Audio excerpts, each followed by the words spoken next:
ডিম আর সয়াবিন দিয়ে আজকে একটা নতুন রেসিপি বানিয়ে নিয়েছি আর রেসিপিটার নাম দিয়েছি আমি ডিম সয়াবিনের মুইঠা। লাঞ্চ অথবা ডিনারে ভাতের সাথে যদি এরকম একটা রেসিপি থাকে তাহলে কিন্তু আর কিছুই প্রয়োজন পড়ে না, এটা খেতে এতটাই সুস্বাদু হয়। আর আজকে ব্রেকফাস্টে আমার খুব প্রিয় একটা খাবার খেয়েছি যেটা কিনা বানিয়েছিল দিয়া।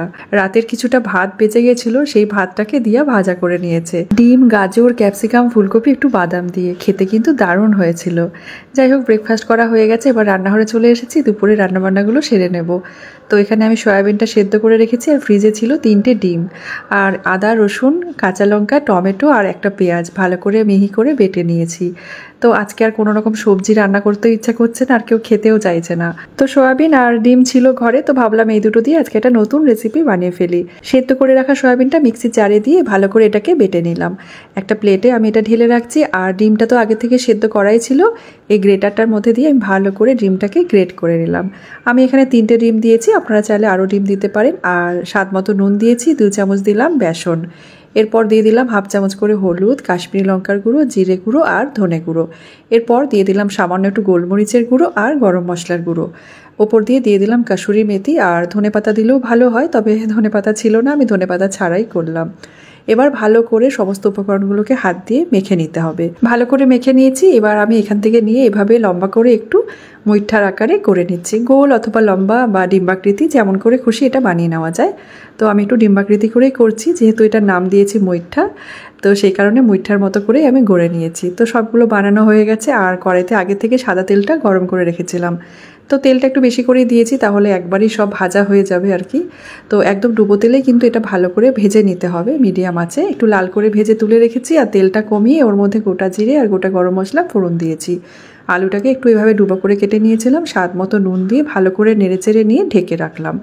আর এদিকে পাশের গ্যাসে দিয়া একটু উচ্ছে ভাজা করছিল, উচ্ছে ভাজা আর চাটনিটা ওই বানাচ্ছে, আমের চাটনিটা।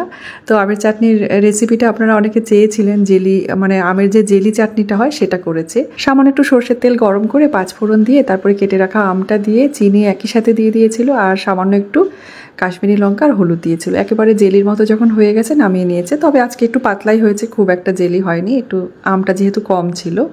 তো যাই হোক, চাটনি আর উচ্ছে ভাজা হয়ে গেছে, এদিকে আলুটাও ভাজা হয়েছিল আর তারপরে আমি মশলাটা দিয়ে দিয়েছি। মশলাটা দিয়ে ভালো করে নেড়েচেড়ে নিয়ে গুঁড়ো মশলাগুলো দিয়ে দেওয়া হলো, জিরে গুঁড়ো, ধনে গুঁড়ো, কাশ্মীরি লঙ্কার গুঁড়ো, হলুদ, একটু গোলমরিচের গুঁড়ো। মিডিয়াম আঁচে মশলাটাকে একটু সময় নিয়ে কষিয়ে নিতে হবে। আর যখন তেলটা সেপারেট হয়ে যাবে মশলা থেকে তখন গরম জল দিয়ে দেওয়া হয়েছে।